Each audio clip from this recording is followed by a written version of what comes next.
Welcome back everyone. Namaste, Kasiho, Gemcho, Majama. Little something there for my Hindi and Gujarati speaking viewers. Something a little bit more exciting today, or at least I think it is. We've got the unboxing and fitment of some new cans for the Royal Enfield 650. Before we make a start, there are some essential things that you need.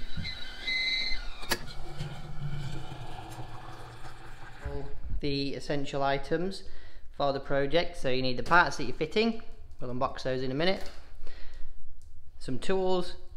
These are some Teng spanners, Teng metric spanners, and Teng socket set, which is 1/4 inch drive.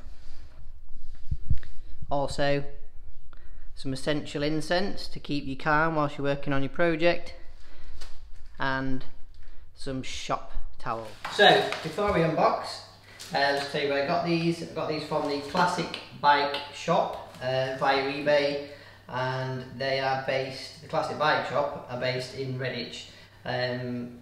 Those who are good with their bike history will know that that is where Royal Enfield originated, but there aren't, as far as I know, any link to these cans. I presume they'll actually be made abroad somewhere. But I don't think I'll ever find the answer to that out. So let's unbox them.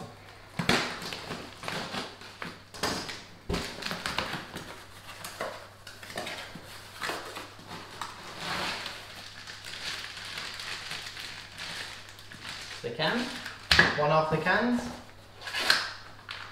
followed by some spacers.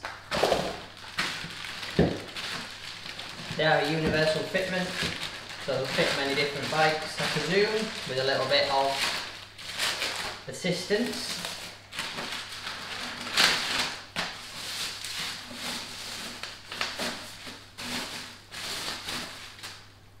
So here we are. Yeah, nice looking. Just what I wanted, I think. They will be a good bit shorter, 4 or 5 inches I think. A lot slimmer, and will hopefully fit a little bit closer to the bike, because they stick out a little bit too far for me, but we'll see how we get on.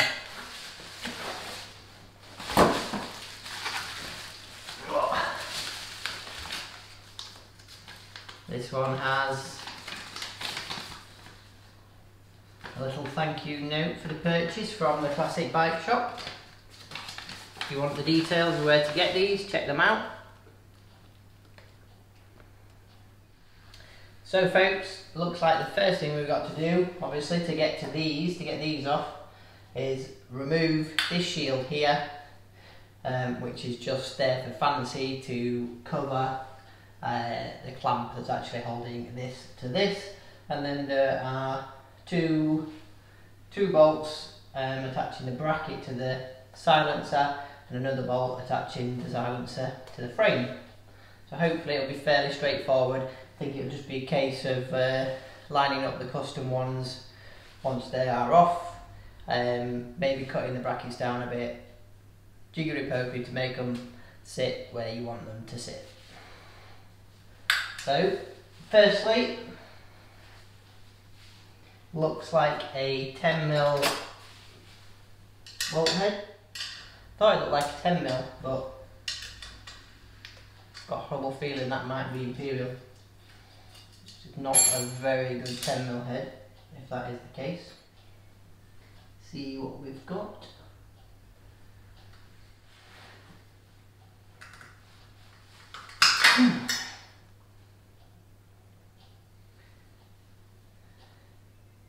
That was a little tougher than I expected.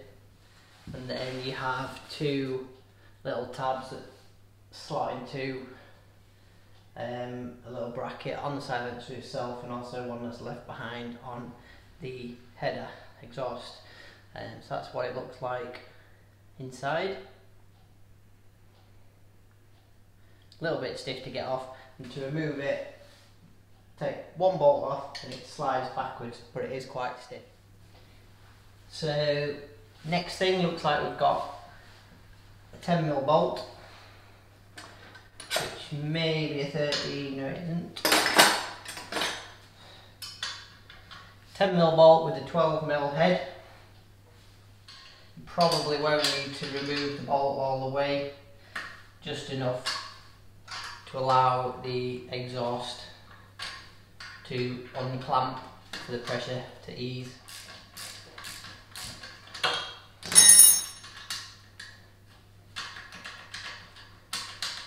So that bracket is now fairly free. I'll just sprain it a little bit. I'll just remove the single bolt that holds it to the frame.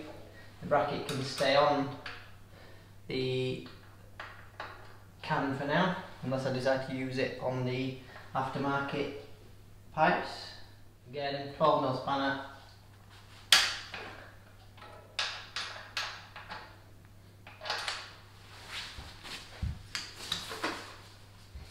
I find Teng tools to be very reliable. I've used them for a good number of years now. That's the bolt. So in theory, that should slide off.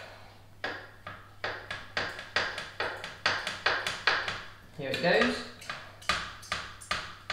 Oh, crikey, that's heavy.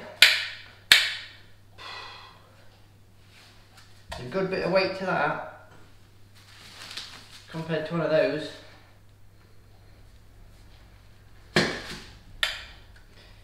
Here is a size comparison. Approximately. You can see the difference, you can understand the weight difference.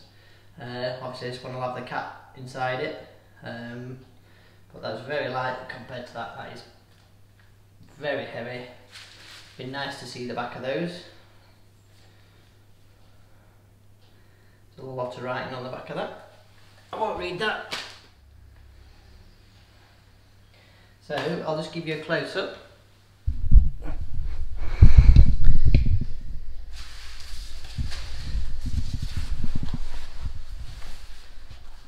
This is what you are left with when you've removed the standard can. So you can see the exhaust itself is a wider diameter than the joint, approximately 39, say about 39mm. Maybe 40 at a push. Do that in Imperial for any US viewers that haven't quite caught up yet. So yeah, in a way actually that makes more sense. So inch and a half overall diameter. So that'll make shopping for aftermarket cans a bit easier for you if you are going down the universal route rather than buying something that is made specifically for this bike. Before I continue, I thought I'd just slip this can back on and start the bike up just to hear it and see how it compares. So I'll do before and after in the same environment. Eagle-eyed amongst you will see that I am actually working in the hallway. So it's quite echoey in here. See what this sounds like, compare it to the other cans.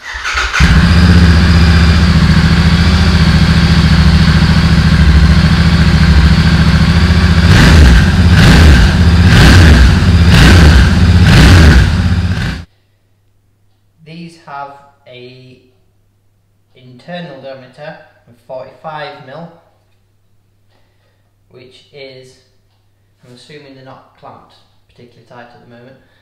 They're not really. Which is 1 3/4 inches.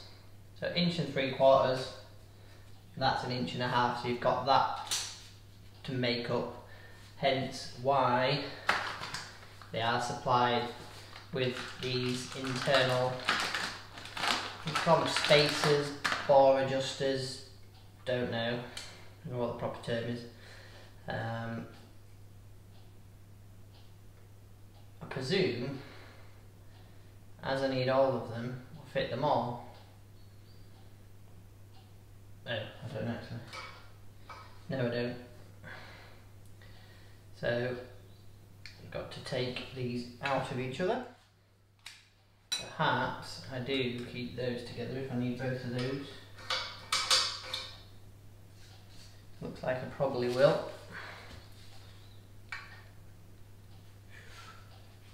I think they'll need shoving in there fairly hard. They've got some little tabs on them, I don't know if you can see. I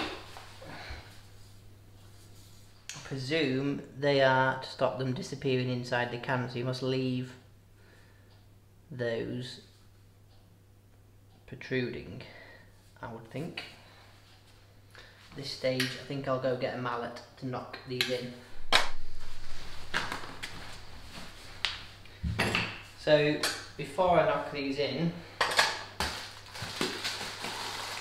just clean things up a little bit.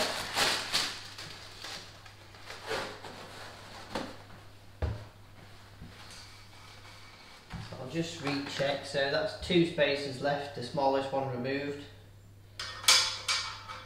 They fit on there reasonably tight. They'll tighten up obviously as I clamp everything down. They don't then leave much of a standoff, so once that is in place there won't be much difference in size, particularly when you, well, by the time you put the clamp on, it'll actually look reasonably neat apart from the welds and the bracket, but I can live with that. I'm not going to do anything to cover that up, to be honest, and don't mind such things showing. If you do, then there's various ways you can get around that. So let's get those all together. I'll just loosen that off while I put those in.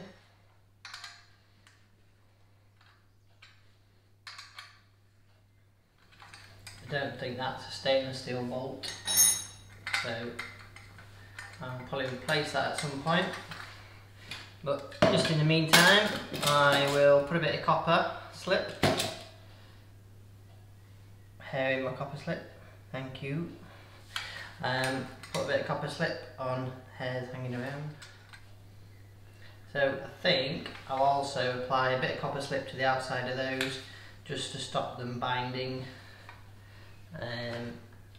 inside, and also to help that internal one slip a bit, because it is coated, zinc coated or whatever it is, but even so I presume they are mild steel, so there's always a chance that they may rust together, and I don't really want that at the moment. So at this point I'm not a professional mechanic, so I don't necessarily follow everything I do, but generally most things that I do work. Makes it a dirty job putting that on there. I've put copper grease on it, it's stupid.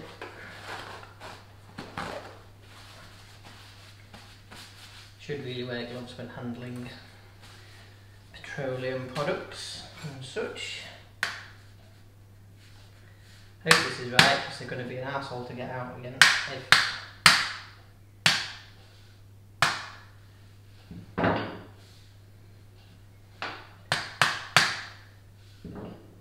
If they don't fit like that, I'm sure that must be what they're designed to do, so you can get them back out again. Then I presume the clip is just designed to cover up the extra bit that protrudes.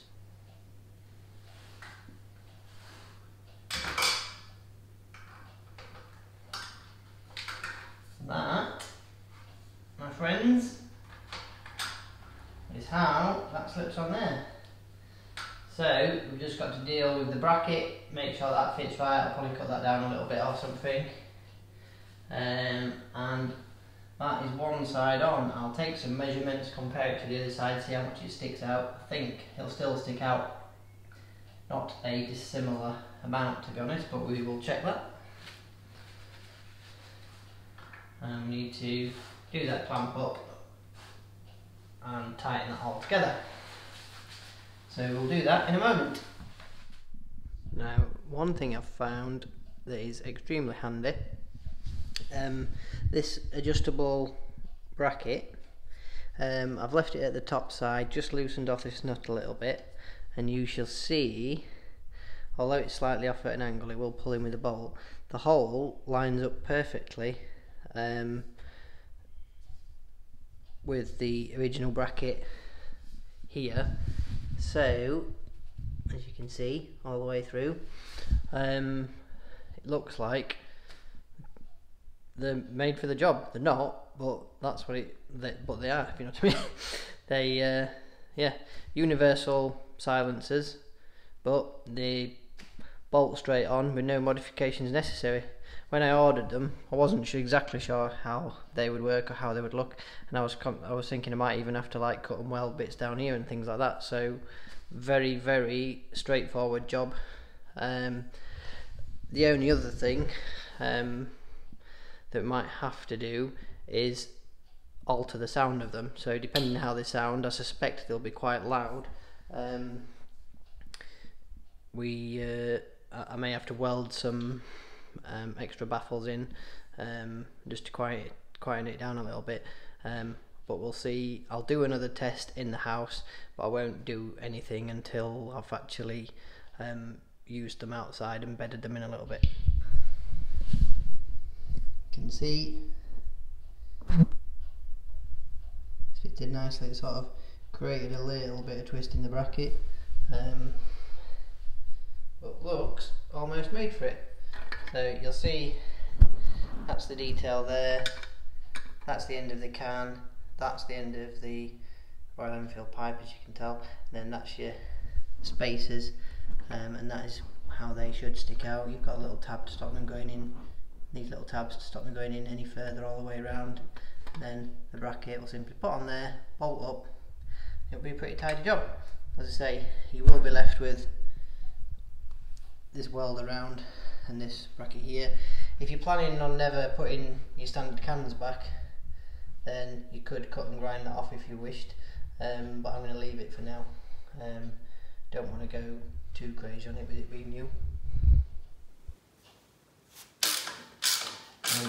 So you see, I'm running that bolt in with that just for ease, but then I'll do the final tweaking with the spanner itself.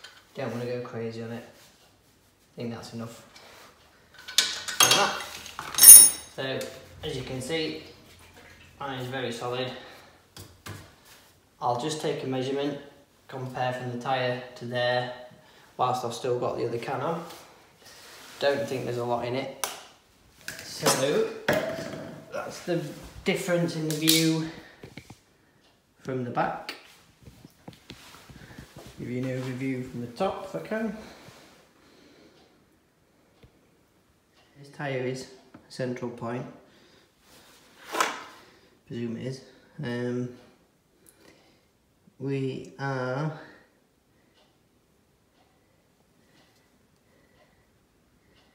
about 23.5. It's a bit difficult to see on here. 23.5 centimetres, so 235 millimetres.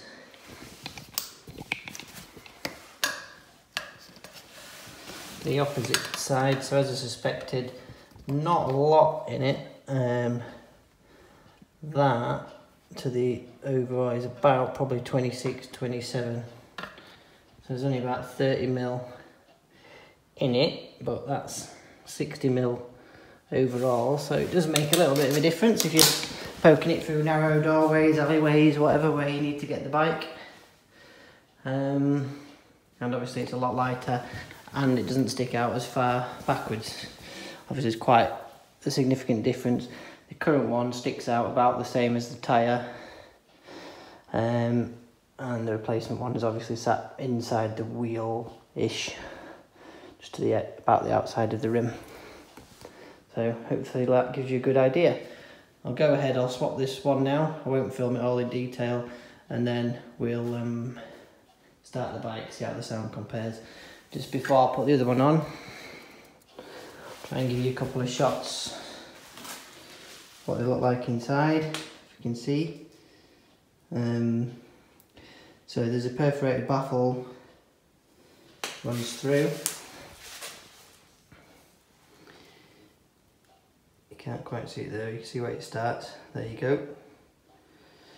And then you've also got, just part way down, you've got one straight across the can. That's the view up the back of it. They are removable, so you can repack it with different packing, or like I say, be able to perhaps weld in some mutes into there to make it a little bit, to change the sound a little bit. But I'll see how I get on with it as it is for now. So folks, that's the pipes fitted.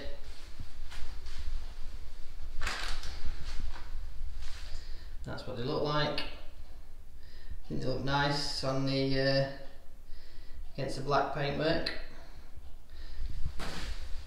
Those of you that haven't seen my other video, you can watch to find out how that happened. And that's them.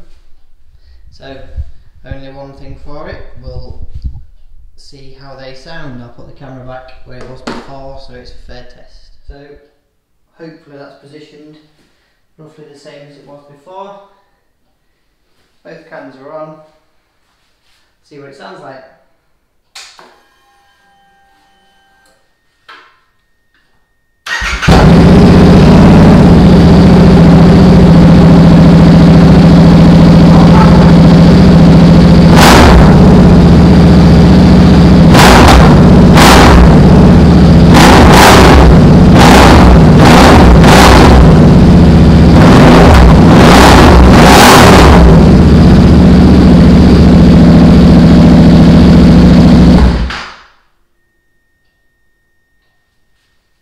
That sounds very good. I think that'll be nice outside. So I think that's all. Thanks again for watching. If you're liking this series, please subscribe, please like, feel free to comment. Finding it enjoyable engaging with people who've got the same bike or looking at getting it or just interested in the bikes. And any suggestions or anything, please do shout out. And subscribe. Look forward to seeing you again. Bye. One thing I should add, it's probably easier for you to fit these whilst on the centre stand, as it helps you get alignment. With them being universal, there is a little bit of tweaking involved. I noticed that the left one was just a little bit lower. It's just because you have got some adjustment on this bracket, it will just rotate a little bit. As a final point, I obviously haven't ridden it yet. It's night time now. I'll try and get out on it as soon as I can, get some miles under my belt and report back with my findings and see how we get on. I'll try and do a bit of sound testing externally as well and just see if that comes through on the audio, to give you an idea of what it sounds like. But it sounds pretty meaty, and so far very happy with it. Thanks again.